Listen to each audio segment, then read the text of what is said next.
ఎవరైతే సంతానం లేక బాధపడుతున్నారో, ఎవరైతే సంతాన సమస్యలతో గర్భస్రావాలతో బాధపడుతున్నారో అలాంటి వారు తప్పకుండా ఈ గర్భరక్షాంబిక స్తోత్రాన్ని పఠిస్తే వారికి తప్పకుండా సంతాన భాగ్యం కలుగుతుంది.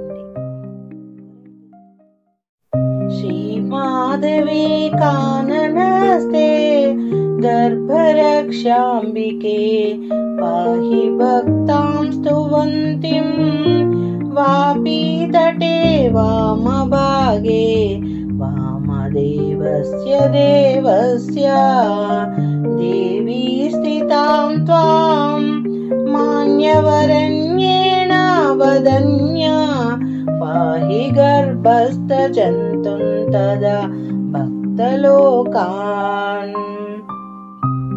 శ్రీగర్భరక్షాపురేయా దివ్య సౌందర్యయుక్త సుమాంగళ్యగాత్రీ దాత్రీ జనయిత్రీ జనానాం దివ్యరూపాం దయార్ధం మనోజం భజే త్వాం.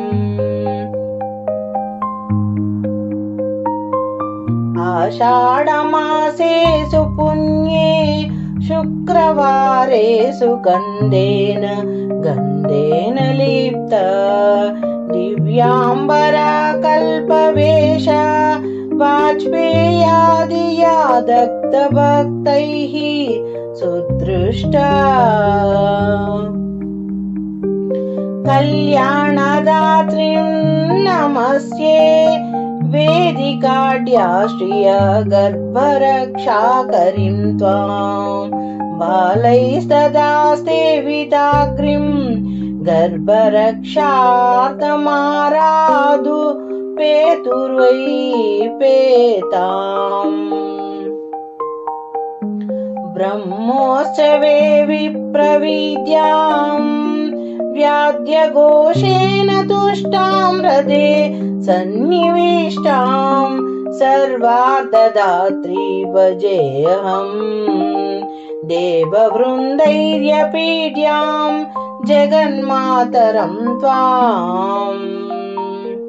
ఏతత్కృతసూత్రరత్నం దీక్షితానంతరామేణ దేవశ్చతుష్టైః నిత్యం పఠేదస్తు భక్తయా పుత్రపౌత్రాదిభాగ్యం భవేతస్య నిత్యం పుత్రపౌత్రాదిభాగ్యం భవేతస్య నిత్యం పుత్రపౌత్రాదిభాగ్యం భవేతస్య నిత్యం. శ్రీమాధవి కాననస్తే గర్భరక్షాంబికే పాహి భక్తాం స్తువంతిం. इति श्री अनंतराम दीक्षित वर्य विरचित गर्भरक्षांबिक स्तोत्रम. श्री गर्भरक्षांबिकाय नमः. ओम श्री गर्भरक्षांबिकाय नमः. ओम श्री गर्भरक्षांबिकाय नमः.